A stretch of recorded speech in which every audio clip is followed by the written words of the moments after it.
بسم اللہ الرحمن الرحیم۔ محمد نوازش نے انڈیا سے پوچھا ہے دیوالی کی مٹھائی کھانے کا حکم، دیوالی کے موقع پر لوگ مٹھائی دیتے ہیں، اس کا کھانا کیسا ہے اور اس کی مٹھائی قبول کرنی چاہیے کہ نہیں کرنی چاہیے؟ اس پر پوری امت کا اجماع ہے کہ جو بھی غیر مسلموں کے مذہبی تہوار ہیں، مذہبی رسومات ہیں، ان میں کسی قسم کی شرکت جائز نہیں ہے۔ قرآن مجید نے غیر مسلموں کی دو اقسام بیان کی ہیں، لا ينهاكم الله عن الذين لم يقاتلوكم في الدين ولم يخرجوكم من دياركم ان تبروهم، کہ وہ غیر مسلم جو تمہاری دشمن نہیں ہیں، جنہوں نے تمہیں گھروں سے نہیں نکالا، تم پر ظلم زیادتی نہیں کی، تو اللہ تعالیٰ تمہیں منع نہیں کرتا کہ ان سے اچھا سلوک کرو، بلکہ اللہ تمہیں حکم دیتا ہے کہ ان کے ساتھ اچھا سلوک کرو، کیونکہ اللہ تعالیٰ انصاف کرنے والوں کو پسند کرتے ہیں۔ خود رسول اللہ صلی اللہ علیہ وسلم کی سیرت میں آپ صلی اللہ علیہ وسلم نے یہودیوں کی، جو آپ کے یہودی پڑوسی تھے، ان کی عیادت بھی کی ہے، اور آپ صلی اللہ علیہ وسلم کی جو زوجہ حضرت صفیہ، ان کے رشتہ دار یہودی تھے، وہ ان کو ہدایہ تحفے بھیجا کرتی تھیں۔ تو غیر مسلم جس سے جنگ نہ ہو، اس کے بارے میں اچھا سلوک کا حکم ہے، اس کو ہدایہ دینا، اس کو تحفے دینا، اس پہ صدقہ کرنا بھی جائز ہے۔ لیکن اس کی ایک باؤنڈری ہے، وہ یہ ہے کہ ایسا نہ ہو کہ آپ ان کے مذہبی معاملات میں، ان کی مذہبی رسومات میں شرکت کرنا شروع کر دیں، کیونکہ کسی بھی طرح سے ان کے مذہب کو اپریشیٹ کرنا، اس کی حوصلہ افزائی کرنا جائز نہیں ہے، کیونکہ یہ اس کی علامت ہے کہ آپ کو اپنے برحق ہونے پر اطمینان نہیں ہے۔ لوگ یہ کہتے ہیں کہ وہ بھی تو ہماری عید میں شریک ہوتے ہیں، تو دیکھیں ان کے مذہب میں یہ اجازت ہے کہ ہماری عید میں اور ہمارے تہوار میں شریک ہوں، ہمارے مذہب میں اجازت نہیں ہے، تو ہم تو اپنے مذہب کو فالو کریں گے۔ ہمارے مذہب میں کرسمس ہے یا جو بھی ان کے مذہبی تہوار ہیں، ان میں کسی بھی قسم کی شرکت کی ہمیں شریعت میں اجازت نہیں دی ہے۔ ہاں، قرآن میں اللہ نے دوسرے مقام پہ فرمایا کہ اس کی گنجائش دی ہے کہ الا ان تتقوا منہم تقاہ، کوئی خطرہ ہو، اندیشہ ہو، آپ ایسی جگہ پہ رہتے ہیں جہاں غیر مسلموں کا غلبہ ہے، اور اگر آپ نے بالکل ہی بائیکاٹ کر کے رکھا تو آپ کو خطرہ ہے کہ وہ یعنی آپ پہ ظلم زیادتی کریں گے، تو ظلم سے بچنے کے لیے یا زیادتی سے بچنے کے لیے جس حد تک یعنی آپ ان کے ساتھ رہ سکتے ہیں یا گنجائش ہے اس میں، جس حد تک آپ ان کے ساتھ جو ہے وہ جوڑ پیدا کر سکتے ہیں تو کریں، لیکن بلا وجہ بڑھ چڑھ کے ان رسومات میں حصہ لینے کی شریعت میں بالکل اجازت نہیں ہے۔ وجہ اس کی یہ کہ اگر آپ ان کے مذہبی تہواروں میں شرکت کریں گے اور تو یہ منافقت ہے، کیونکہ اسلام ایک طرف یہ دعویٰ کرتا ہے وَمَن يَبْتَغِي غَيْرَ الْإِسْلَامِ دِينًا فَلَن يُقْبَلَ مِنْهُ، اسلام کو اپنے برحق ہونے پر اتنا اطمینان ہے کہ وہ یہ کہتا ہے کہ دین برحق ان الدین عند اللہ الاسلام، دین برحق صرف اور صرف اسلام ہے۔ تو جب صرف اسلام ہے تو اسلام کے علاوہ سب باطل ہیں، جب باطل ہیں تو اسلام پھر ان کو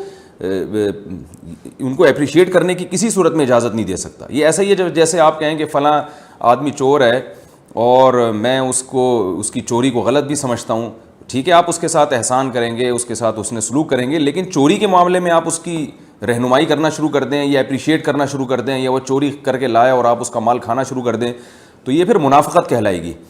یہ اس کی علامت ہے کہ آپ کے چوری کے بارے میں وہ جذبات نہیں ہیں جو ہونے چاہیے۔ تو اسلام نے غیر مسلم کے ساتھ حسن سلوک کا حکم دیا، مگر اس کے مذہب کے معاملے میں دو ٹوک بتا دیا ہے کہ کسی قسم کی مذہبی رسوم میں ہم ان کے ساتھ شریک نہیں ہوں گے، بائیکاٹ کریں گے، اور ہم یہ کہیں گے کہ لکم دینکم ولی دین، آپ کے لیے آپ کا دین ہے، ہمارے لیے ہمارا دین ہے۔ اور اس بارے میں صحیح حدیث بھی ملتی ہیں۔ حضرت انس بن مالک رضی اللہ تعالیٰ عنہ فرماتے ہیں کہ ہم مدینہ میں تھے، ایک خاص تہوار تھا جو شروع سے اہل عرب کا چلا آ رہا تھا، ہم وہ تہوار منایا کرتے تھے، تو آپ صلی اللہ علیہ وسلم نے ہمیں اس تہوار سے منع کر دیا، اور آپ صلی اللہ علیہ وسلم نے فرمایا کہ اللہ تعالیٰ نے ہمیں اس کے بدلے میں دو تہوار دے دیے ہیں، ایک عید الفطر اور عید الاضحیٰ۔ تو آپ نے یہ نہیں کہا کہ مسلمانوں کا تہوار عید الفطر اور عید الاضحیٰ ہے تو یہ بھی مناؤ، اور وہ پرانا جو آ رہا ہے چلو وہ بھی مناتے رہو، اس کو منع کر دیا، اور فرمایا کہ جب اللہ نے ہمیں بدلے میں اس سے اچھے تہوار دے دیے ہیں تو اب ہم ان تہواروں کو نہیں منائیں گے۔ تو تہوار کو منانا یہی ہوتا ہے کہ آپ ان کے ساتھ مٹھائی میں شریک ہو جائیں یا ان کے ساتھ رنگ رلیوں میں شریک ہو جائیں، کسی بھی طرح سے شرکت ہوگی تو وہ منانا ہی کہلائے گی، لہذا اس کی اجازت نہیں ہے۔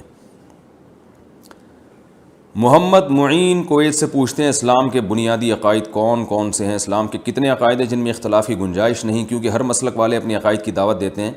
اسلام کے جو بیسک عقائد ہیں نا، جو قرآن اور سنت میں ہیں، ان کو علماء نے ایمان مفصل اور ایمان مجمل میں ذکر کر دیا ہے۔ بعض لوگ یہ کہتے ہیں کہ یہ ایمان مفصل ایمان مجمل کسی حدیث سے دکھاؤ، تو یہ بھی ایک جہالت والا سوال ہے۔ ایمان مفصل اور ایمان مجمل اس ترتیب سے حدیث سے نہ بھی ہو، لیکن جو ایمان مفصل اور ایمان مجمل میں ہم جن چیزوں کا اقرار کرتے ہیں وہ سارے قرآن و سنت سے ثابت ہیں۔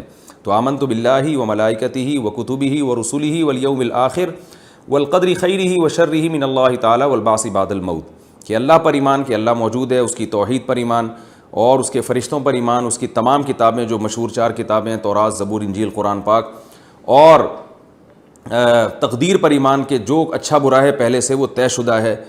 تو یہ سب چیزوں پر ایمان جو ہے یہ ایمان یعنی یہ بنیادی اسلام کے عقائد ہیں. اس کے علاوہ قرآن نے جو جنت اور جہنم بیان کیا, میدان یعنی مرنے کے بعد ایک زندگی ہے, پھر قبر کا عذاب, اور ختم نبوت, رسول اللہ صلی اللہ علیہ وسلم آخری نبی ہیں, تو یہ اسلام کے بیسک عقائد ہیں. اور پھر کچھ چیزیں ایسی جن کا اعمال سے تعلق ہے, جن کو نبی صلی اللہ علیہ وسلم نے حدیث جبریل, جو مشہور حدیث ہے بخاری مسلم کی, اس میں بیان کیا کہ جبریل علیہ السلام رسول اللہ صلی اللہ علیہ وسلم کے پاس آئے. آپ صلی اللہ علیہ وسلم سے پوچھا مل ایمان, ایمان کیا ہے؟ تو آپ نے انہی چیزوں کا نام لیا کہ ان چیزوں پر ایمان لانا. پھر پوچھا اسلام کیا ہے؟ تو آپ نے فرمایا کہ 5 ٹائم نمازیں قائم کرنا, زکوٰۃ ادا کرنا, رمضان کے روزے رکھنا اور حج کرنا. تو یہ 4 چیزوں کی فرضیت کا جو شخص انکار کرے گا, 5 نمازوں میں سے 1 نماز کا انکار کر دے, وہ بھی اسلام سے خارج ہے, چاہے کسی بھی مسلک سے اس کا تعلق ہو. حج کا انکار کر دے وہ بھی اسلام سے خارج ہے, زکوٰۃ کا انکار کر دے وہ بھی اسلام سے خارج ہے. تو یہ جو اور رمضان کے روزوں کا انکار کر دے, کسی ایک روزے کا بھی انکار کر دے, وہ بھی اسلام سے خارج ہے. تو یہ 4 اعمال اسلام میں ایسے ہیں جو طے شدہ ہیں, متواتر ہیں, ان میں سے کسی ایک کا انکار کرنا یہ بھی کفر ہے. تو یہ موٹے موٹے عقائد ہیں. اس کے بعد پھر تفصیل میں جب ہم جتنا زیادہ گہرائی میں جائیں گے تو اس میں اختلاف ہوگا. اس اختلاف کا کسی کو نہ بھی پتہ ہو تو کوئی حرج نہیں ہے. میں اس پر ایک اکثر چٹکلا سناتا ہوں. ایک صاحب تھے سعودی عرب سے, مجھے بار بار کہہ رہے تھے آپ حیات النبی ممات النبی پر ڈیٹیل میں بیان کریں. تو میں نے کہا یار یہ کوئی اسلام کے بنیادی عقائد میں سے نہیں ہے. انہوں نے کہا نہیں, یہ تو کفر اور اسلام کا مسئلہ ہے. تو میں نے کہا آپ کی بیگم کے بارے میں آپ کو پتہ ہے کہ وہ حیاتی ہیں یا مماتی ہیں؟ تو کہنے لگا اس بیچارے کو کیا پتہ ان مسائل کا. تو میں نے کہا اس کے باوجود آپ اس کو مسلمان سمجھ رہے ہیں اور آپ سمجھ رہے ہیں کہ آپ کا نکاح اس سے ہو گیا. تو جیسے آپ کی بیگم کو ان مسائل کا نہیں پتہ پھر بھی مسلمان ہیں, تو اسی طرح لاکھوں کروڑوں مسلمانوں کو اگر اس عقیدے کا نہیں پتہ ہوگا تو انشاءاللہ وہ بھی مسلمان ہی ہوں گے. کیا سود کے پیسے لینے کا گناہ ہوگا؟ ایک ہندو کا سوال. یہ کرم انڈیا سے کوئی ہندو ہیں, انہوں نے سوال پوچھا ہے. میں یہ پتہ نہیں کیا لکھا ہوا ہے, ایک ایجنسی میں کام کرتا ہوں یا کمپنی میں کام کرتا ہوں. میں ہندو ہوں, میری سیلری بینک اکاؤنٹ میں آتی ہے اور اس میں ہر 3 یا 6 مہینے پر کچھ نہ کچھ سود لگ جاتا ہے. وہ پیسہ میں غریبوں کو دے دیتا ہوں, کبھی اسکول میں کبھی مدرسے میں. کیا یہ بھی حرام ہوگا اور اس کی بھی مجھے سزا ملے گی؟ سوال تو ہندو نے کیا ہے, لیکن قرآن مجید نے جہاں غیر مسلموں کو عقیدے کے معاملے میں خطاب کیا ہے, اعمال کے معاملے میں بھی خطاب کیا ہے. قرآن مجید میں جگہ جگہ جو اہل جہنم کی اللہ نے علامات بیان کی ہیں, جہاں یہ بیان کی ہے کہ یہ لوگ شرک کیا کرتے تھے, وہاں یہ بھی بیان کیا ہے کہ یہ نماز نہیں پڑھتے تھے, یہ زکوٰۃ نہیں دیتے تھے. حالانکہ نماز اور زکوٰۃ تو خالصتاً مسلمانوں کا شعار ہے. تو ان قرآنی آیات کی روشنی میں علماء نے لکھا ہے کہ غیر مسلموں سے اعمال کے بارے میں بھی سوال ہوگا عقیدے کے ساتھ ساتھ. ہاں وہ اعمال پر اگر آ جائیں تو عمل قبول اس وقت تک نہیں ہوگا جب تک اسلام قبول نہیں کرتے. تو کوئی بھی غیر مسلم اگر جس کا عقیدہ شرکیہ ہے وہ اسلام قبول نہیں کرتے, تو جہاں ان کو اس شرک کا گناہ ملے گا وہاں بدعمالیوں کا گناہ بھی ملے گا. لہٰذا اگر کوئی غیر مسلم ایسا ہے جو سود بھی کھاتا ہو اور شرک بھی کرتا ہو, اور ایک غیر مسلم ایسے ہیں جو یعنی شرک کرتا ہے مگر وہ سود نہیں کھاتا, تو دونوں کے درجات میں قیامت کے دن فرق ہوگا. اس لیے کہ قرآن مجید سے اور احادیث سے ہمیں یہ بات پتہ چلتی ہے کہ غیر مسلموں کے بھی سزا کے مختلف درجات ہوں گے. جو جرائم کا ارتکاب کریں گے ان کی سزا زیادہ ہوگی, جو جرائم کا ارتکاب نہیں کریں گے ان کی سزا کم ہوگی. تو اس لیے اگرچہ آپ ہندو ہیں تو سب سے پہلے میں آپ کو دعوت دوں گا کہ آپ خالص توحید کی طرف آئیں. پتھر سے بنے ہوئے بت ہیں جو ہم اپنے ہاتھ سے بناتے ہیں, ان کی عبادت کرنا یہ بالکل عقل کے خلاف ہے, اور یہ کسی کو بھی قیامت کے دن اللہ کے عذاب سے نہیں بچا سکتے. تو آپ پورے اسلام میں داخل ہو جائیں, اور ساتھ ساتھ آپ اگر سود سے بچ رہے ہیں تو یہ بہت اچھی بات ہے. یہ چیز بھی انشاءاللہ آپ کی فائدے کا سبب بنے گی, اور بسا اوقات غیر مسلم کی نیکی اس کے مذہب کی تبدیلی کا ذریعہ بن جاتی ہے. حدیث میں آتا ہے کہ ایک صحابی رسول اللہ صلی اللہ علیہ وسلم کے پاس آئے اسلام قبول کرنے. پھر انہوں نے اپنا واقعہ سنایا کہ یا رسول اللہ, میں نے زمانہ جاہلیت میں 100 لڑکیوں کو زندہ دفن ہونے سے بچایا ہے. انہوں نے اپنا واقعہ بیان کیا کہ میں کہیں جا رہا تھا تو مجھے آواز آئی, میاں بیوی میں جھگڑا ہو رہا تھا, تو عورت جو ہے نا وہ اپنے بچے کو بچانے کی فکر میں تھی, بیٹی کو بچی جنی تھی اس نے, اور باپ کی کوشش یہ تھی کہ وہ اس کو زندہ دفن کر دے. تو میں نے جا کے ان سے پوچھا, میں نے کہا تم یہ چاہتے ہو نا کہ یہ بچی تمہاری نظر سے دور ہو جائے؟ باپ سے میں نے کہا, تو اس نے کہا ہاں. تو کہا یہ مجھے بیچ دو, تمہاری نظر سے میں ہمیشہ کے لیے دور کر دوں گا, اس کو زندہ دفن نہ کرو. تو وہ کہتے ہیں اس طرح میں نے 100 لڑکیوں کو زندہ دفن ہونے سے بچایا ہے. تو یا رسول اللہ یہ کفر کی حالت میں نے یہ نیکی کی تھی, تو کیا اس کا قیامت کے دن مجھے ثواب ملے گا؟ تو آپ صلی اللہ علیہ وسلم نے فرمایا کہ اسی نیکی کی وجہ سے اللہ نے تمہیں اسلام کی توفیق دی ہے. تو اس سے معلوم ہوا کہ آپ کوئی بھی نیکی کریں, سود سے بچنا بھی ایک نیکی ہے, تو اس کی برکت سے اللہ تعالیٰ انشاءاللہ آپ کو اسلام کی بھی توفیق دیں گے. قابلیت کی بنا پر بغیر تعلیم کے سند بنوانا. سیف اللہ صاحب ثوابی سے پوچھتے ہیں, میرا چھوٹا بھائی ہے, اس کے پاس الیکٹریکل کا پورا ہنر ہے, کیا ہم اس کے لیے پیسوں سے سند بنوا سکتے ہیں یا نہیں؟ نہیں بنوا سکتے, یہ دھوکے میں آئے گا, چاہے وہ کتنے ہی ماہر کیوں نہ ہوں. سرٹیفکیٹ کے لیے جو پورا ایک پروسیس ہے اس سے گزرنا پڑے گا. البتہ اگر سند بنوا لی ہے اور اس سے وہ جاب کرتے ہیں تو جاب حرام نہیں ہوگی, صرف سند بنوانے کا گناہ ہوگا.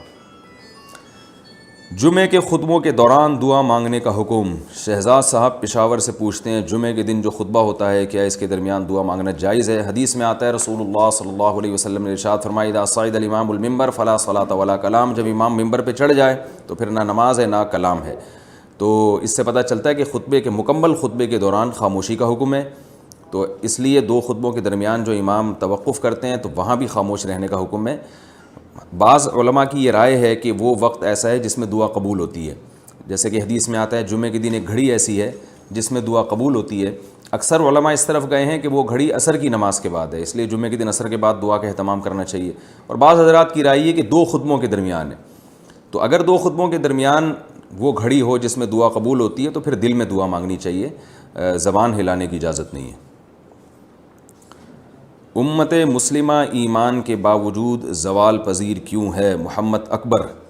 موجودہ دور میں امت مسلمہ انتہائی زبوں حالی کا شکار ہے. اگر دیکھا جائے تو یہود و نصارہ اسلام کے منکر ہیں اور ان کے گناہ ہم سے کئی گنا زیادہ ہیں.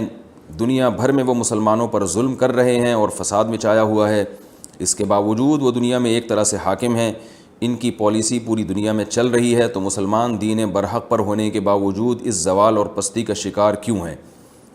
بھائی محمد اکبر, آپ کے سوال کا ایک مختصر جواب, ایک تفصیلی. مختصر جواب یہ ہے کہ فرعون سے بڑا ظالم دنیا میں کون ہوگا؟ تو فرعون تو کئی سال اس نے حکومت کی, اور اس سے پہلے جو مصر میں بادشاہ تھے وہ بھی بڑے ظالم تھے, اور بنی اسرائیل تو اللہ کو ماننے والے لوگ تھے. تو یہ کوئی قاعدہ کلیہ نہیں ہے کہ جب جو بھی یعنی حاکم ہوگا, یعنی کوئی ظالم آدمی حاکم ہی نہیں بن سکتا. قرآن مجید میں اللہ تعالیٰ کا ارشاد ہے, فلا یغرنک تقلب الذین کفروا فی البلاد, کہ اے نبی یہ جو کافر کا غلبہ ہے زمین میں, یہ آپ کو کہیں یہ لوگ دھوکے میں نہ ڈال دیں. تو متاع قلیل, یہ دنیا کا تھوڑا سا سامان ہے جو ان سے چھین لیا جائے گا. رہا یہ مسئلہ کہ مسلمان زوال پذیر کیوں ہیں, تو اس کی 2 وجوہات ہیں. ایک تو اس کی علت ہے اور ایک حکمت ہے. کسی بھی چیز کی جو ہے نا اصل وجہ, جیسے بغداد میں جب مسلمانوں کی حکومت کا خاتمہ ہوا تو مختلف قسم کے مورخین اس کی مختلف لاجک بیان کرتے ہیں کہ جی وہ وہاں اختلافی مسائل بہت ہو گئے تھے اور اعمال سے غافل ہو گئے تھے وغیرہ وغیرہ. لیکن اصل وجہ کیا تھی کہ مسلمانوں ہی میں جو خلیفہ کا ایک قریبی شخص تھا اس نے غداری کی تھی اور اس نے تاتاریوں کو آنے کے لیے بارڈر کھول دیا تھا. تو یہ اصل وجہ تھی خلافت بغداد کی خلافت کے خاتمے کی, تو یہ اصل علت تھی. باقی یہ ہم کہہ سکتے ہیں کہ اپنا ہی آدمی جو آستین کا سانپ نکلا, تو ایسے لوگ اللہ ہم پہ مسلط کیوں کر دیتا ہے؟ کچھ ہماری بدعمالیاں ہوتی ہیں جس کی وجہ سے اس قسم کی مسٹیک ہم سے ہو جاتی ہیں. تو ممکن ہے اس دور میں مسلمانوں سے بہت ساری زیادہ بدعمالیاں ہوئی ہوں اور ان کے وہ اوصاف نہ رہے ہوں جو ان کے اسلاف کے ہوا کرتے تھے. لیکن اصل جو وجہ تھی وہ بدعمالیاں نہیں تھی, بدعمالیوں کی وجہ سے شاید ایسا ہوا ہوگا. لیکن اصل وجہ کیا تھی کہ جو خلیفہ کا جو نائب تھا اس نے غداری کی تھی اور اس نے تاتاریوں کو راستہ دے دیا تھا. تو یہی مسلمانوں کے ساتھ ہوا ہے. مسلمانوں میں کچھ ایسے غدار پیدا ہوئے ہیں جن کی وجہ سے خلافت عثمانیہ کا خاتمہ ہوا. ترک میں آپ کو پتہ ہے کہ کمال اتا ترک, اس نے اپنے آپ کو ایسا شو کیا تھا جیسے سب سے زیادہ اسلام کا خیرخواہ یہ آدمی ہے. بہت اس نے دھوکہ دیا اور منافقت اختیار کی, جس کی وجہ سے جو مسلمان مجاہدین تھے اس وقت اور مسلمان خلفاء تھے وہ اس سے بہت زیادہ متاثر ہوئے. حقیقت میں وہ یعنی غیروں کا ایجنٹ تھا. اس نے خلافت عثمانیہ کا خاتمہ کیا اور جو کچھ ہوا ہمارے سامنے ہے. اس کے بعد سے مسلمان زوال کا شکار ہوتے چلے جا رہے ہیں, کیونکہ جس کے پاس حکومت ہوتی ہے وسائل اسی کے پاس ہوتے ہیں. تو آپ جتنی بھی ترقی کر لیں, اصل حکومت چونکہ غیروں کی ہے تو آپ کی تمام تر ترقی کو وہ کیش کروائیں گے. آپ کیسے ترقی کر سکتے ہیں کہ آپ اپنے وسائل, آپ کے بلوچستان میں سونا ہے وہ بھی آپ نکال نہیں سکتے ان سے پوچھے بغیر. آپ کی کوئلے کی کانیں, مجھے خود ایک ماہر معیشت نے بتایا کہ بلوچستان میں اس قدر کوئلہ ہے کہ 200 سال تک پورے ملک کو فری بجلی دی جا سکتی ہے, مگر اس کوئلے سے بجلی بنانے پر پابندی ہے.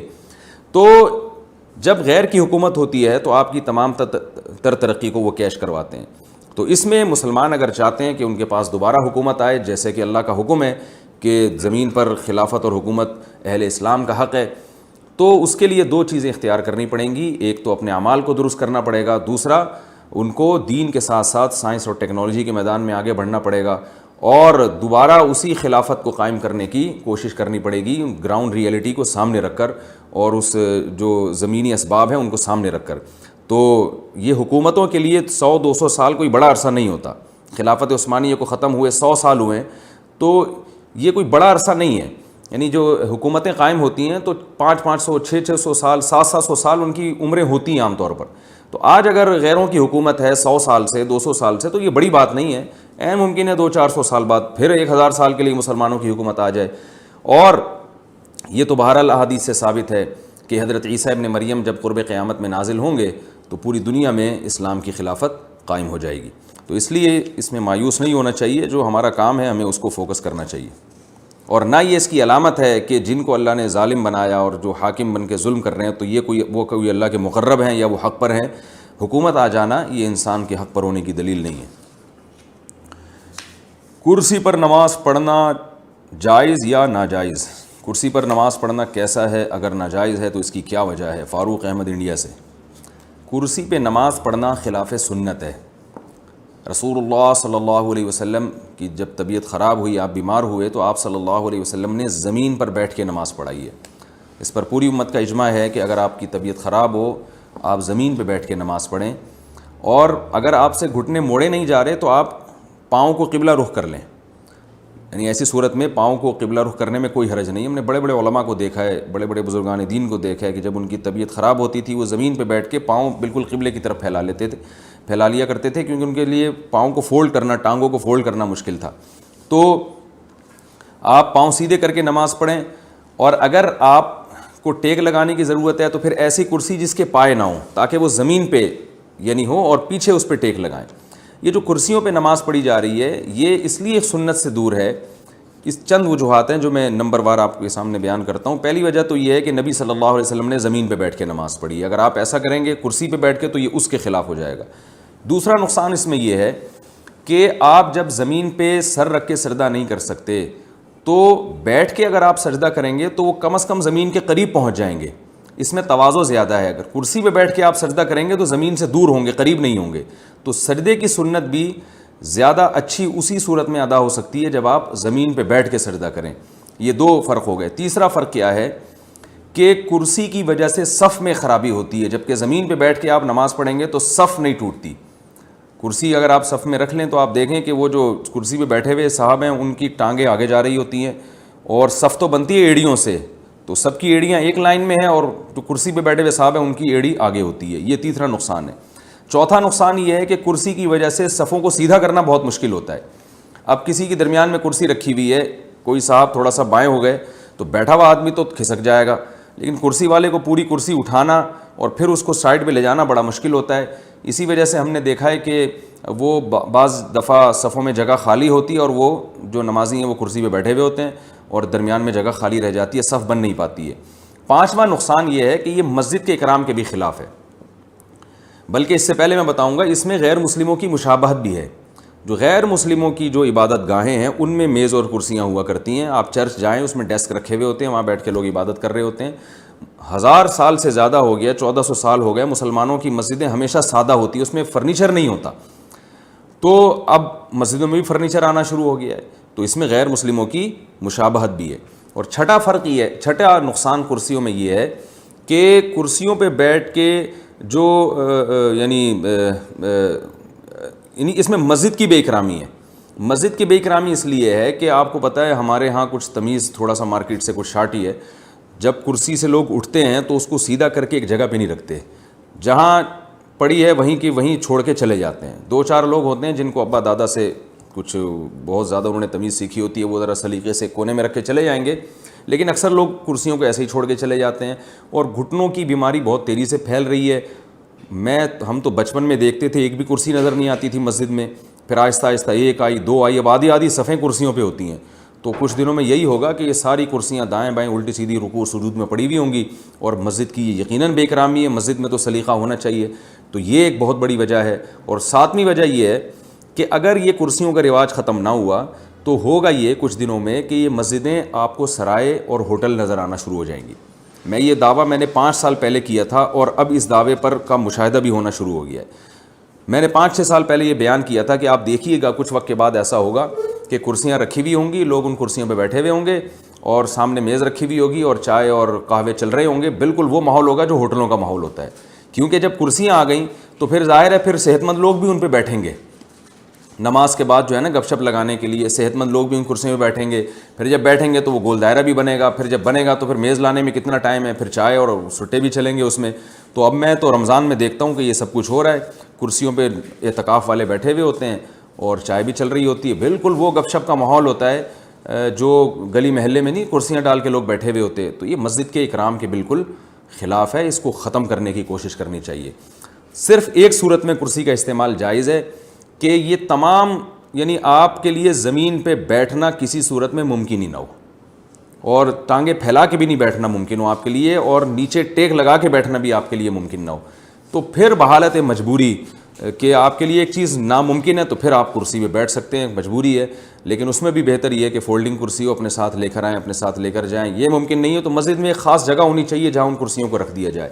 تو یہ اس پر ائمہ کرام کو، مساجد کے اماموں کو چاہیے کہ اس پہ جو ہے وہ نوٹس لیں، اور مسجدوں میں جو کرسیوں کا رجحان بہت تیزی سے بڑھ رہا ہے اس پہ جو ہے نا اس پہ کنٹرول کرنے کی کوشش کریں۔ آرام طلبی تو بڑھتی چلی جا رہی ہے، کچھ دن میں ایسا ہوگا کہ کرسیوں کے بجائے اب صوفے آئیں گے، آپ دیکھیے گا باقاعدہ صوفے آئیں گے کہ بھئی اب سخت جگہ پہ بیٹھا نہیں جا رہا، صاحب کو ڈاکٹر نے کہا ہے کہ آپ سخت جگہ پہ نہ بیٹھیں، نرم جگہ پہ بیٹھیں، تو پھر وہ باقاعدہ صوفے آئیں گے، اور پھر وہ جب صوفے آئیں گے تو پھر وہ فولڈنگ صوفے آئیں گے کچھ وقت کے بعد، پھر وہ ایسا صوفہ آئے گا کہ بوقت ضرورت وہ اس کو بیڈ بھی بنایا جا سکے، کیونکہ بعض دفعہ نمازی تھک جاتے ہیں، ان کی کمر میں درد ہوتا ہے تو ان کو لیٹنا بھی پڑتا ہے، تو وہ پورا ماشاءاللہ گھریلو ماحول بن جائے گا، آپ کو گھر جانے کی ضرورت نہیں رہے گی۔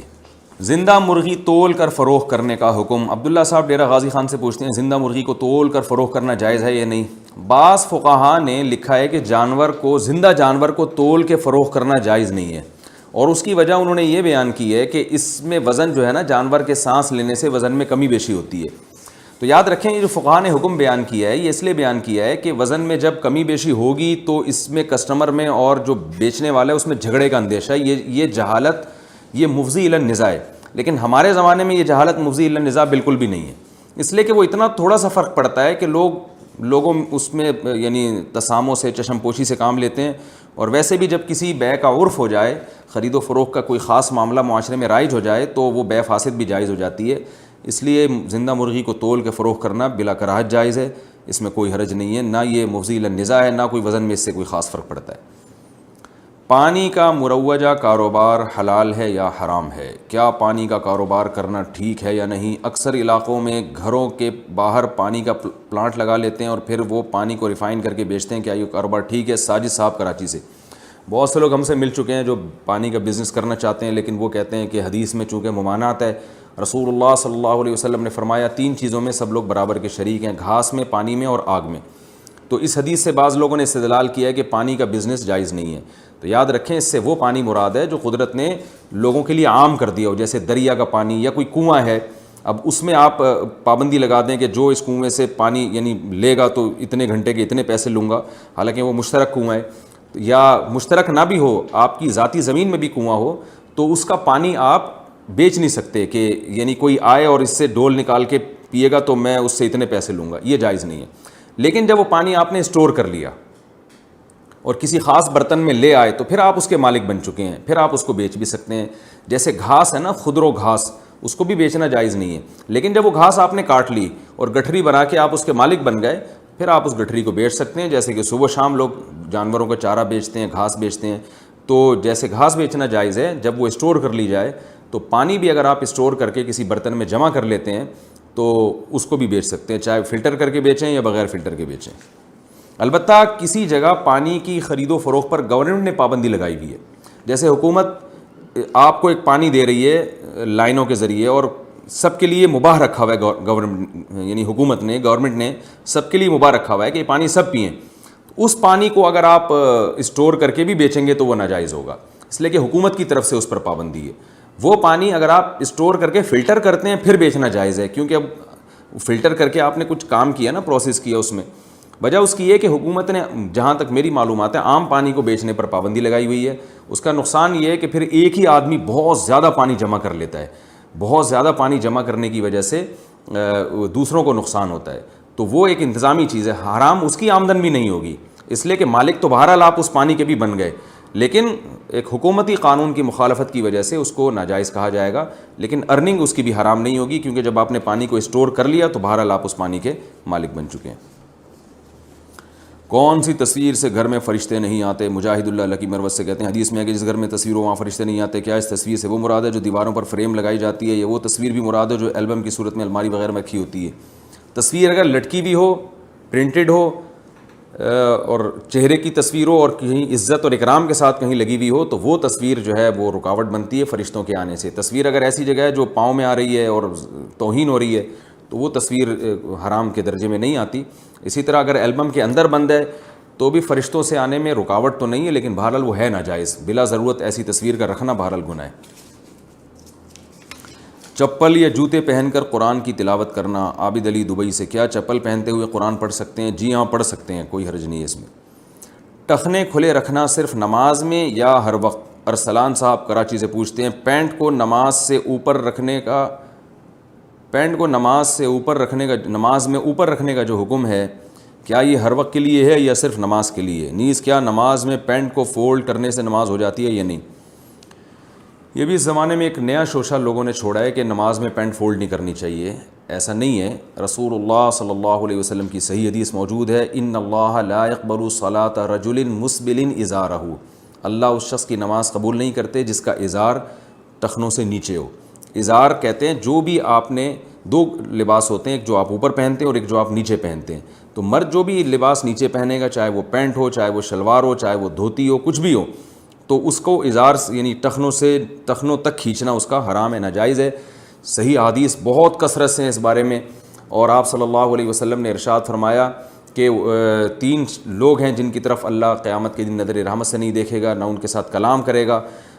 حضرت ابو ذر رضی اللہ تعالیٰ عنہ اس حدیث کے راوی ہیں۔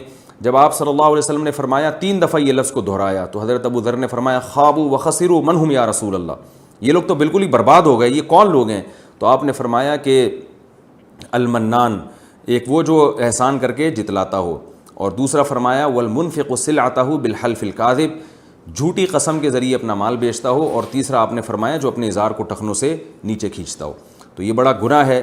بعض لوگ یہ کہتے ہیں کہ تکبر اگر ہوگا تو اس کو نیچے لٹکانا گناہ ہے، تکبر نہیں ہے تو گناہ نہیں ہے، اور دلیل میں حضرت ابو بکر رضی اللہ تعالیٰ عنہ کی حدیث پیش کی جاتی ہے کہ حضرت ابو بکر رضی اللہ تعالیٰ عنہ نے یہ حدیث سن کے فرمایا رسول اللہ صلی اللہ علیہ وسلم سے کہ میرا ازار تو نیچے چلا جاتا ہے، تو آپ نے فرمایا انک لست ممن جرہ خیلا، تم ان لوگوں میں سے نہیں ہو جو تکبر کی وجہ سے لٹکاتے ہیں۔ تو بعض حضرات کہتے ہیں دیکھو اگر تکبر کی وجہ سے لٹکایا جائے تو حرام ہے، بغیر تکبر کے حرام نہیں ہے، تو حالانکہ یہی حدیث بتا رہی ہے کہ تکبر کے بغیر لٹکانا بھی حرام ہے، اس لیے کہ حضرت ابو بکر نے یہ نہیں کہا تھا میں جان کر ازار نیچے کرتا ہوں، بلکہ غفلت میں بعض دفعہ میرا ازار نیچے چلا جاتا ٹخنوں سے، تو آپ نے فرمایا کہ تم تکبر کی وجہ سے ایسا نہیں کرتے۔ کیا مطلب کہ تم سے جو یہ ہو رہا ہے واقعی غفلت میں ہو رہا ہے، جان کر تم تکبر کی وجہ سے ایسا نہیں کر رہے۔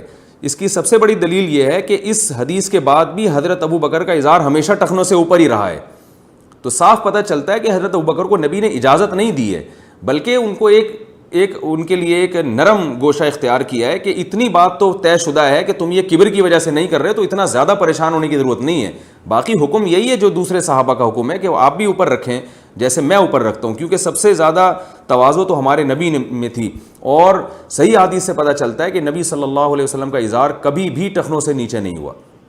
بعض لوگ کہتے ہیں کہ یہ اس زمانے کا کلچر تھا، ہمارے زمانے میں کلچر اس کو قبول نہیں کرتا، یہ بھی غلط ہے۔ حضرت عثمان رضی اللہ تعالیٰ عنہ کو جب رسول اللہ صلی اللہ علیہ وسلم نے صلح حدیبیہ کے موقع پر مکہ بھیجا اور مذاکرات کے لیے، تو حضرت عثمان کا جو ازار تھا وہ آدھی پنڈلی تک تھا، تو مشرکین مکہ مذاق اڑانے لگے کہ یہ کیسا تم نے اظہار رکھا ہوا ہے. تو حضرت عثمان نے فرمایا کہ میں اپنی نبی کی سنت کو تم احمقوں کی وجہ سے، یا کچھ اس سے ملتے جلتے الفاظ تھے، میں تم لوگوں کی وجہ سے چھوڑ نہیں سکتا.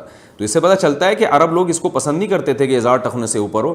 اس کے باوجود نبی صلی اللہ علیہ وسلم نے اظہار کو ٹخنوں سے اوپر رکھنے کا حکم دیا ہے. آج تک صدیوں جتنے علماء صلحاء آئے سب اسی کی پابندی کرتے رہے ہیں. تو اس لیے مسلمان مرد کے لیے بہرحال یہ لازم ہے کہ وہ پینٹ ہو یا شلوار ہو یا کوئی بھی ایسا اظہار ہو اس کو ٹخنوں سے اوپر رکھے. اور نماز تو بہرحال نہیں ہوگی، یعنی واجب الاعادہ ہوگی، کیونکہ نماز کے بارے میں تو اور زیادہ تاکید ہے. البتہ مسقط میں نے دیکھا کہ وہاں کوئی امام ایسا نہیں نظر آتا جس کا اظہار ٹخنوں سے نیچے ہو یا اس کی داڑھی چھوٹی ہو. اور اس کی وجہ یہ ہے کہ وہ عباضی فرقے کے ہیں، اور عباضی فرقے کا یہ ہمیشہ سے نظریہ رہا ہے کہ جو شخص گناہ کبیرہ کا ارتکاب کرتا ہے وہ ہمیشہ جہنم میں جائے گا.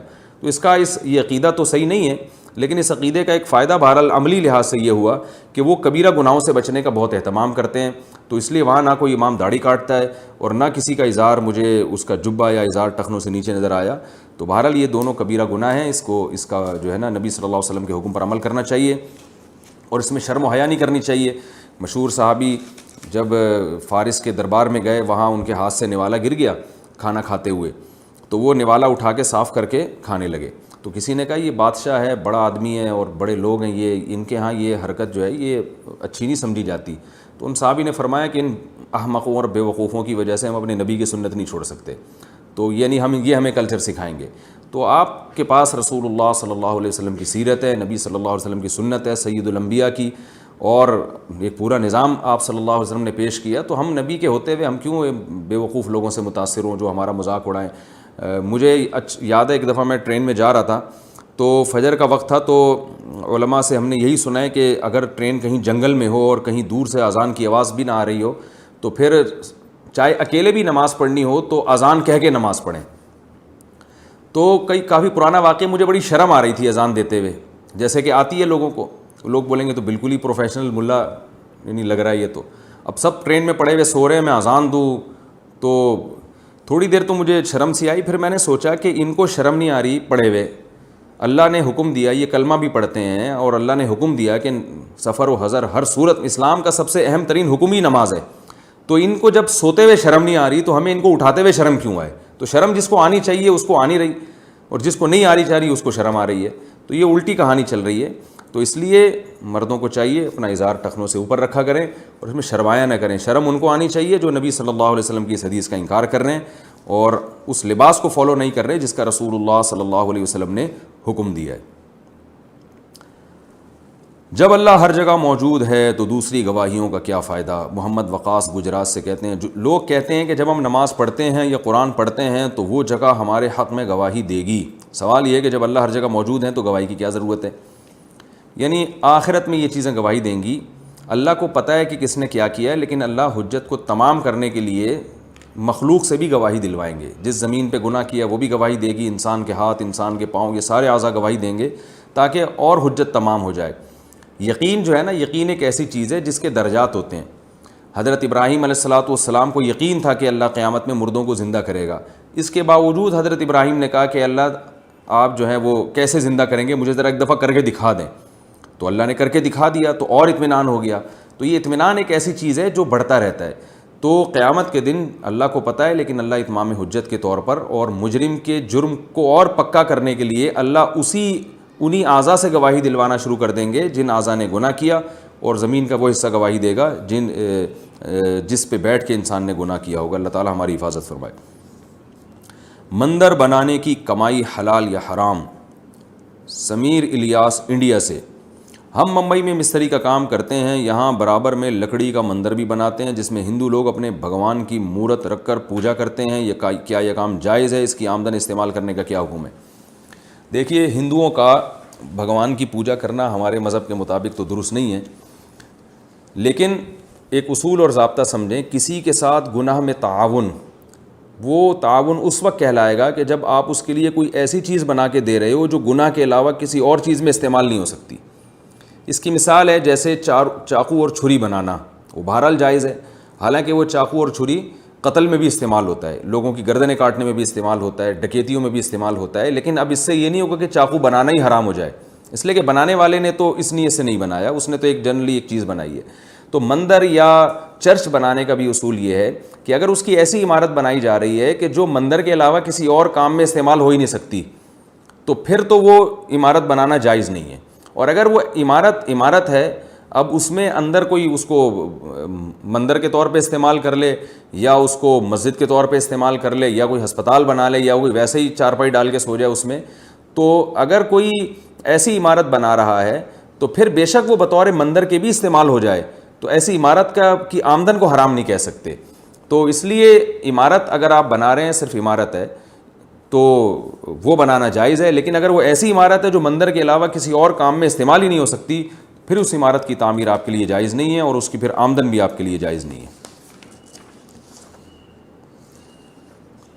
کیا سونے کے اذکار لیٹ کر بلا وضو پڑھ سکتے ہیں؟ سونے کے جو اذکار ہیں جیسے آیت الکرسی, چاروں قل دعائیں وغیرہ, اگر یہ بستر پر لیٹ کر اور بغیر وضو کے پڑھیں تو یہ جائز ہوگا یا نہیں؟ امتیاز احمد بہاولپور, بہار سے. بہار ہے میرا خیال ہے, یہ بہار سے پوچھتے ہیں, انڈیا کا. تو بھائی جو سونے کے اذکار ہیں وہ تو لیٹ کے پڑھنا ہی سنت ہے. رسول اللہ صلی اللہ علیہ وسلم جو اذکار جب بستر پہ لیٹتے تھے دائیں کروٹ پہ, اس کے بعد آپ صلی اللہ علیہ وسلم اذکار پڑھا کرتے تھے. جو دعائیں ہیں سونے کی وہ بھی اللہم اسلمت نفسی الیک اور اللہم بک وضعت جنبی, ویسی یہ جو دعائیں ہیں اور یہ جو اذکار ہیں, ان میں جو احادیث کے ظاہر سے یہی پتہ چلتا ہے کہ یہ لیٹ کے آپ صلی اللہ علیہ وسلم نے پڑھے ہیں. اور دوسری طرف ایک روایت میں, حدیث میں یہ بھی آتا ہے کہ اللہ تعالیٰ قیامت کے دن اپنے کچھ نیک بندوں کو بہت اونچے اونچے درجات دے گا. یہ وہ بندے ہیں جن کو نرم نرم بستر اللہ کے ذکر سے غافل نہیں کرتے. تو اس کے حدیث کے ظاہر سے بھی پتہ چلتا ہے کہ نرم بستر پہ لیٹنے کے بعد وہ اللہ کے ذکر سے غافل نہیں ہوتے, کیونکہ نرم بستر پہ جب بیٹھے رہیں گے تو وہ غافل نہیں کرے گا. وہ جب لیٹ جاتے ہیں نا, پھر انسان پہ نیند کا غلبہ ہوتا ہے. تو اس حدیث کے بھی ظاہر سے پتہ چلتا ہے کہ جو رات کے سونے کی دعائیں ہیں وہ لیٹنے کے بعد ہی ہیں. تلاوت قرآن یا فضائل تعلیم کیا بہتر ہے؟ محمد امن دہلی سے پوچھتے ہیں, میں نے سنا ہے کہ اجتماعی عمل انفرادی عمل سے بڑا ہوتا ہے. ہماری مسجد میں عشاء کے بعد فضائل اعمال کی تعلیم ہوتی ہے. میں تعلیم کے دوران رات کی صورتیں سورہ ملک, حامیم سجدہ اور سورہ واقعہ پڑھ رہا ہوتا ہوں. تو کئی لوگ مجھ سے کہتے ہیں کہ پہلے اجتماعی عمل میں بیٹھو. اجتماعی عمل انفرادی عمل کے مقابلے میں پہاڑ جتنا ہے, تو میرے لیے اجر و ثواب کے لحاظ سے کیا کرنا بہتر ہوگا؟ بھائی شریعت میں اجتماعی عمل بھی ضروری, انفرادی بھی ضروری. تو اگر آپ تبلیغ کے کام سے جڑے ہوئے ہیں, پھر تبلیغ والوں کی ایک ترتیب ہے کہ رات کو اجتماعی عمل ہوتا ہے, تو آپ کو چاہیے کہ ایک 1.5 انچ کی الگ مسجد نہ بنائیں, بلکہ اسی عمل میں شریک ہو جائیں جیسے کہ سارے ساتھی آپ کے شریک ہیں. پھر اس سے فارغ ہو کے آپ اپنا انفرادی عمل بھی کریں. اور اگر آپ کام سے جڑے ہوئے نہیں ہیں تو مشورہ تو یہ کہ جڑ جائیں, ثواب ملے گا انشاءاللہ. پھر بھی نہیں جڑتے اس مشورے کے بعد بھی, پھر اگر آپ اپنا اس وقت انفرادی عمل بھی کرتے ہیں تو بھی ٹھیک ہے, کوئی گناہ نہیں ہے. لیکن افضل بہرحال یہی ہے کہ جب سب لوگ ایک کام کر رہے ہوں تو آپ بھی اس کام میں. اس کا تعلق جائز ناجائز سے نہیں ہے, اخلاقیات سے. گناہ کچھ بھی نہیں ہوگا, حامیم سجدہ یا سورہ واقعہ پڑھنے کا ثواب پھر بھی ملے گا آپ کو. لیکن افضل یہی ہے کہ اجتماعی نظم سے ہٹنا نہیں چاہیے. اس سے دلوں میں فساد بھی پیدا ہوتا ہے اور اختلاف و انتشار بھی ہوتا ہے. لیکن جب اجتماعی عمل ہو رہا ہو تو اس وقت کی بات ہے یہ. اگر نہیں ہو رہا تو پھر شریعت میں انفرادی عبادت کی بھی بہت اہمیت ہے. بعض لوگ سارا دن اجتماعی کاموں میں لگے رہتے ہیں, انفرادی کام نہیں ہوتے. تو جب اللہ کے نبی کو اللہ نے حکم دیا وَإِذَا فَرَغْتَ فَانْصَبْ, کہ جب آپ کاموں سے فارغ ہو جائیں تو اپنے آپ کو عبادت میں تھکائیں, انفرادی عبادت کریں. تو اس لیے انفرادی عبادت کی بہت اہمیت ہے اسلام میں. اور تہجد ہے یا دعائیں ہیں یا ذکر اذکار ہے, یہ انفرادی طور پہ کرنا بھی بہت زیادہ ضروری ہے. انسان کو جو ایندھن ملتا ہے, اللہ کی محبت ملتی ہے, وہ تو انفرادی عمل سے ہی ملتی ہے.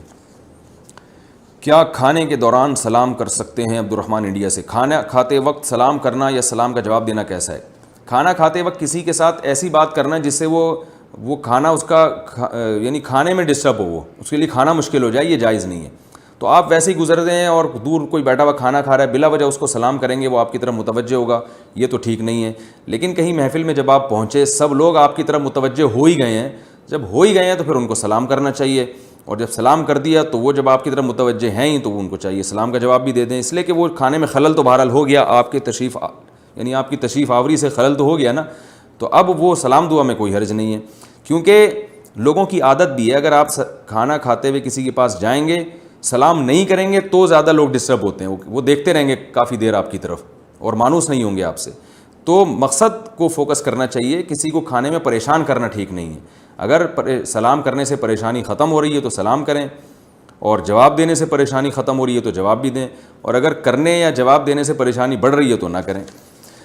اگر پہلے حرام کمائی ہو تو دعوت قبول کر سکتے ہیں؟ دانش صاحب آسٹریلیا سے پوچھتے ہیں جن کی کمائی پہلے ناجائز تھی مگر کچھ عرصے سے جائز کاروبار شروع کیا ہے، تو ان کے گھر جا کر کھانا کھانا یا ان کی تقریب میں شریک ہونا جائز ہوگا یا نہیں؟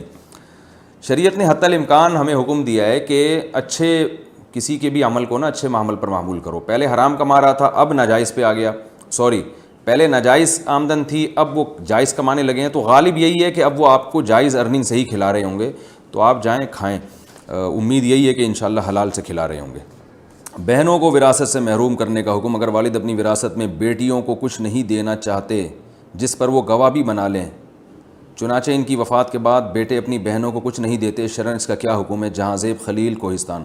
باپ اگر 100 قسمیں بھی اٹھا لینا کہ میری بیٹیوں کو وراثت نہیں دینی اور سینکڑوں لوگوں کو گواہ بنا لے تو بھی اس کی کوئی اعتبار نہیں ہے. مرنے کے بعد بہرحال پھر بیٹیوں کو دوبارہ حصہ ملے گا اور والد کو کبیرہ گناہ بھی ہوگا. رسول اللہ صلی اللہ علیہ وسلم کی حدیث ہے، اس کا مفہوم ہے کہ بعض دفعہ انسان نیک اعمال کرتا ہے لیکن وہ خلاف شریعت وصیت کر کے چلا جاتا ہے جس کی وجہ سے وہ جہنم میں چلا جائے گا. تو ایسی حماقت نہیں کرنی چاہیے. اگر والد صاحب نے ایسی حماقت کی ہے تو ان کے لیے دعائے مغفرت کریں. آپ صلی اللہ علیہ وسلم نے تو 1/3 سے زیادہ صدقہ کرنے کی اجازت نہیں دی ہے تاکہ وارثوں کا حق ضائع نہ ہو، تو اس لیے اس طرح سے بیٹی کو محروم کرنے کی اجازت نہیں ہے. چرچ جرابوں پر مسح کرنے کا حکم. کیا جرابوں پر مسح کرنے سے پورا وضو ہو جاتا ہے یا نہیں؟ جبکہ اکثر جہاں ہم جاب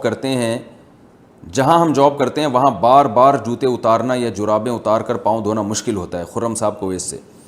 یہ بھی 15ویں صدی کی ایک بدعت ہے جس کا اس صدی سے پہلے کہیں کوئی ثبوت نہیں ملتا کہ عام جرابوں پہ بھی لوگ مسح کرنے لگے، اور بعض علماء نے اس کے جواز کا فتویٰ دیا ہے، لیکن یہ اجماع امت کے خلاف ہے. چاروں اماموں کا اجماع ہے کہ موزوں پر مسح کے لیے کچھ شرائط کا پایا جانا ضروری ہے، اور ان چاروں فقہ کے نزدیک یہ جو آج کل جو ساکس ہم پہنتے ہیں ان پر مسح بالکل جائز نہیں ہے. اس کی بڑی وجہ یہ ہے کہ جتنی احادیث قرآن نے سب سے پہلے پاؤں دھونے کا حکم دیا ہے، اور یاد رکھیں جب قرآن میں کوئی حکم آتا ہے تو اس حکم سے اختلاف کرنے کے لیے کوئی بہت مضبوط اور واضح دلیل ہونی چاہیے. تو خفین کے بارے میں تو دلیل واضح ہے. خفین کہتے تھے چمڑے کے موزے، تو چمڑے کے موزے یا وہ موزے جو چمڑے جیسے ہوں جن میں پانی نہ جاتا ہو، یا وہ شرائط جو فقہ کی کتابوں میں لکھی ہوئی ہیں. تو قرآن نے چونکہ پاؤں دھونے کا حکم دیا، اگر قرآن میں حکم نہ ہوتا پھر ہم کہیں سے بھی کوئی بھی روایت ملتی ہم لے لیتے، لیکن قرآن نے چونکہ پاؤں دھونے کا حکم دیا ہے واضح لفظوں میں، تو اب وہ متواتر قطعی ہے. اس سے انحراف انہی خاص شرطوں کے ساتھ کیا جائے گا جن پر بالکل واضح اور صریح احادیث موجود ہوں.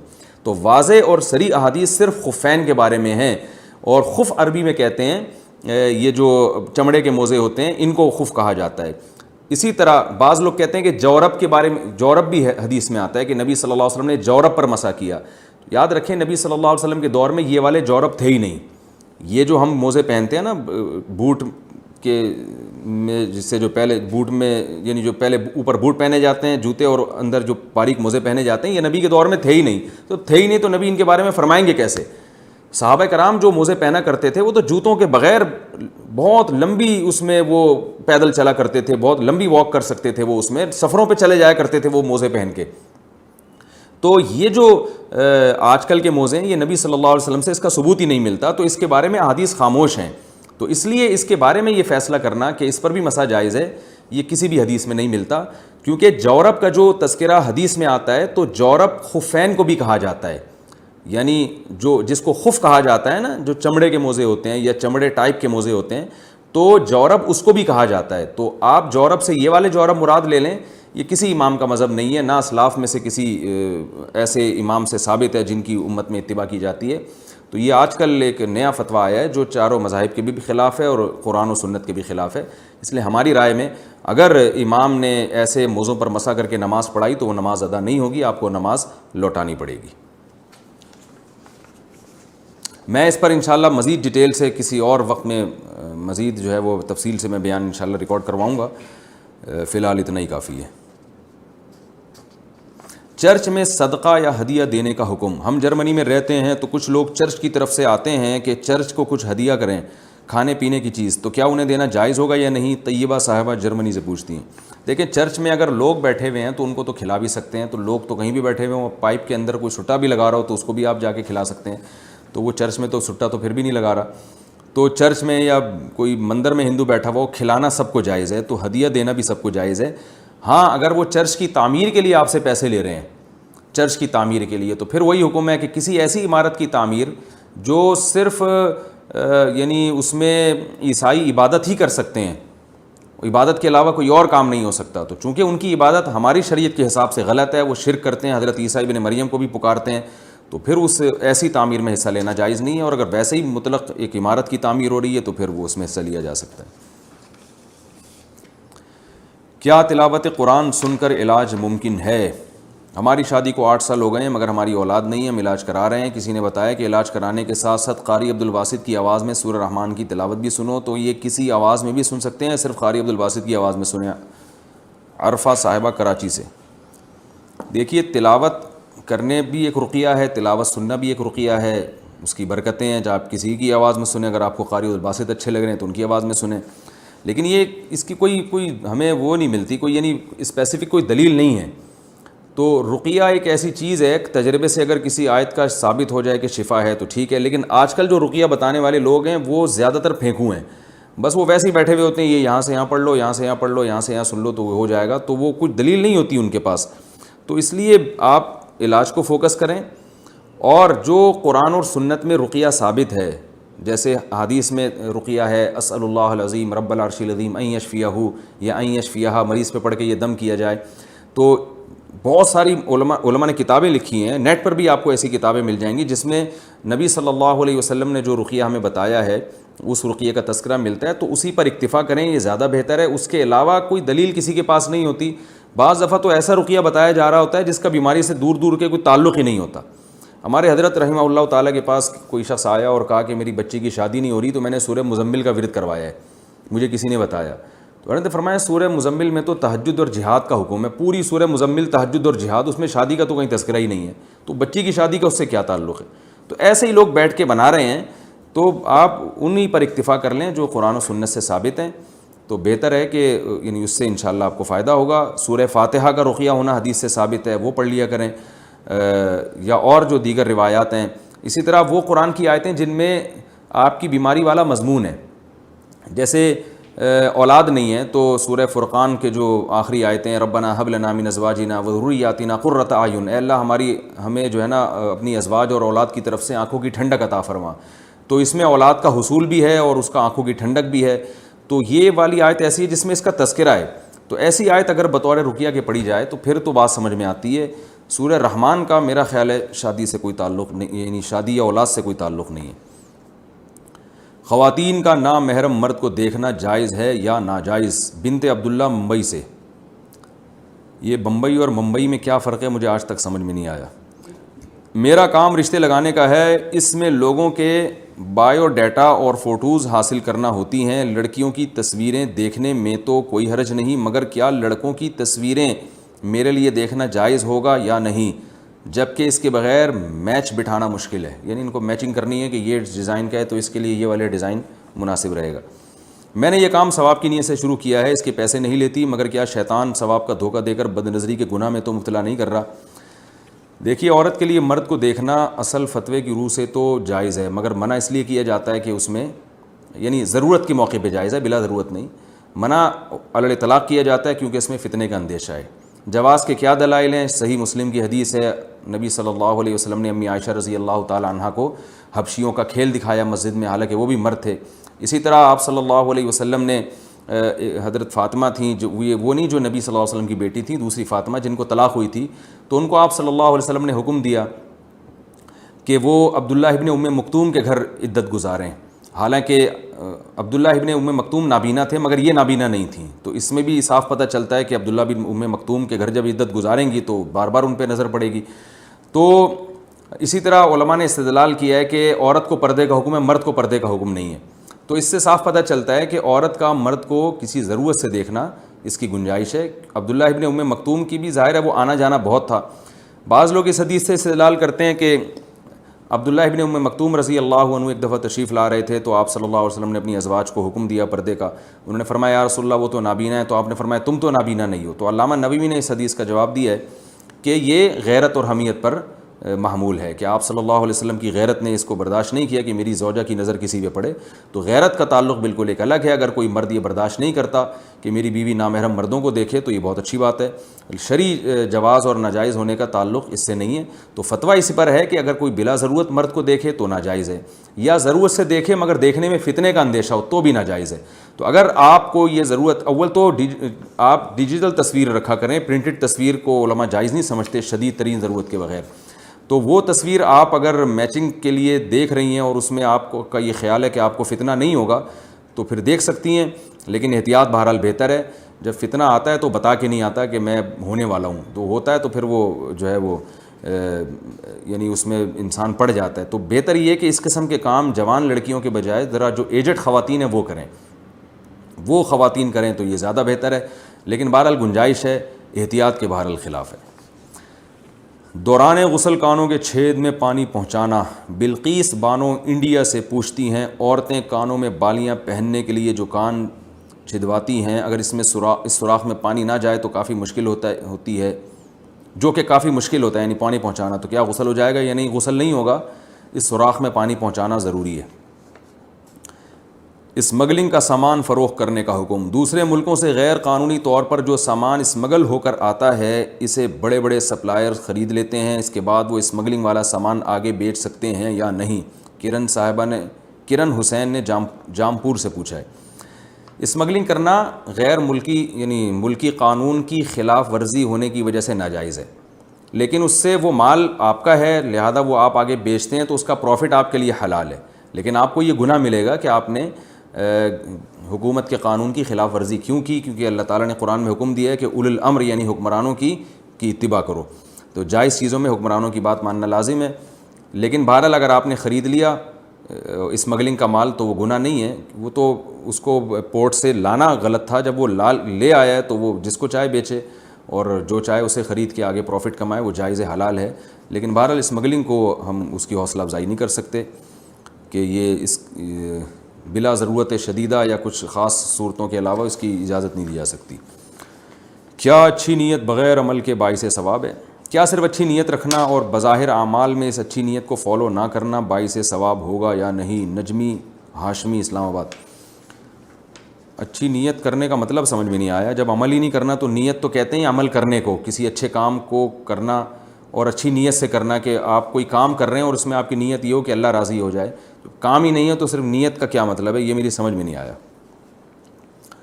مطلبی رشتہ داروں سے کنارہ کشی کا حکم. اگر آپ کے کچھ ایسے مطلبی رشتہ دار ہوں جن کی وجہ سے آپ بہت ذہنی اذیت کا شکار ہوں اور آپ کی گھریلو زندگی سخت ڈسٹرب ہو رہی ہو, تو کیا آپ ان سے کنارہ کشی اختیار کر سکتے ہیں جبکہ قطع رحمی کا کوئی ارادہ نہیں ہے؟ عائشہ صاحبہ لاہور سے. رسول اللہ صلی اللہ علیہ وسلم نے ارشاد فرمایا, سل من قطعک, رشتہ داروں میں جو تم سے توڑے تو تم ان سے جڑو. تو رشتہ داروں میں یہ نہیں ہے کہ جو پیش محبت سے آ رہے ہیں تو آپ ان سے پیش آئیں, وہ تو دوستوں کے ساتھ بھی ہوتا ہے. رشتہ داروں کا اصول یہ ہے کہ جو توڑنے کی کوشش کر رہا ہو تو بھی آپ اس سے جڑیں.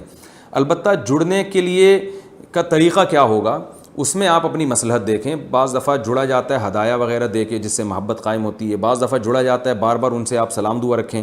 تو اگر آپ کو ان سے بار بار ملنے میں کوئی اذیت ہو رہی ہے, وہ طنز کرتے ہیں, غیبتیں کرتے ہیں, یا کوئی اور بعض مسائل ایسے ہوتے ہیں کہ جتنا قریب جائیں اتنا دور ہو جاتا ہے انسان, تو ایسی صورت میں آپ تھوڑا سا ریزرو رہ سکتی ہیں, یعنی تھوڑا کم ملاقات کر لیں. لیکن بالکل قطع تعلق کر لینا وہ پھر بھی جائز نہیں ہے. تو تھوڑا ملاقات کم رکھیں, آنا جانا کم رکھیں, فون پہ سلام دعا سے کام چلا لیں, یا کوئی ہدایہ تحفے وغیرہ دے کے, یا کبھی عید بقرعید پہ دعوت کر لی. بالکل کنارہ کشی مکمل اختیار کر لینا, یہ تو جب تک کوئی بہت بڑا جرم نہ کیا انہوں نے, تو بالکل ایسے کنارہ کشی اختیار کرنا ٹھیک نہیں ہے. رہا یہ مسئلہ کہ رشتہ دار مطلبی ہیں اور ذہنی اذیت ہے, وہ تو سارے ہی آج کل اکثر ایسے ہی ہوتے ہیں, سوائے ان لوگوں کے جو میرا اس وقت کلپ سن رہے ہیں. ان کے علاوہ جتنے بھی رشتہ دار ہیں اکثر مطلبی ہی ہوتے ہیں, اور وہ ذہنی اذیت تو ہر آدمی دیتا ہے. وہ ہمارے محلے میں ایک بوڑھے میاں تھے, وہ کہیں تھڑے پہ بیٹھے ہوئے, ابھی بیٹھے گپ شپ ہو رہی ہے اور کہیں اٹھ کے گئے اور اٹیک ہوا, انتقال ہو گیا. تو بڑے پریشان تھے کہ یہ ہوا کیا ہے. تو کسی نے کہا کہ یار وہاں کوئی بات دل پہ لے گئے ہوں گے جو باہر گپ شپ ہو رہی تھی نا. تو آج کل ایسا ہی ہوتا ہے, کوئی بھی ایسی بات الٹی سیدھی کر دیتا ہے جو انسان اس وقت دل پہ لے جاتا ہے. تو ان چیزوں کو اگر آپ دیکھیں گے تو پھر دنیا میں کسی سے بھی نہ دوستی ہو سکتی ہے نہ تعلق ہو سکتا ہے. تو جیسا زمانہ ہے اسی حساب سے اپنے آپ کو مینیج کرنا پڑے گا. تو سارا ہی الٹا سیدھا الٹا پلٹا چل رہا ہے, اسی الٹے پلٹے میں ٹوٹ جائے تو بنا لیں، پھر بن جائے تو پھر ٹوٹ جائے، وہ ایسا ہی چلاتے رہیں. بالکل ایسے کنارہ کشی اختیار کر لینا جیسے بعض لوگ کرتے ہیں، یہ بالکل اجازت نہیں ہے اس کی. اللہ تعالیٰ عمل کی توفیق عطا فرمائے.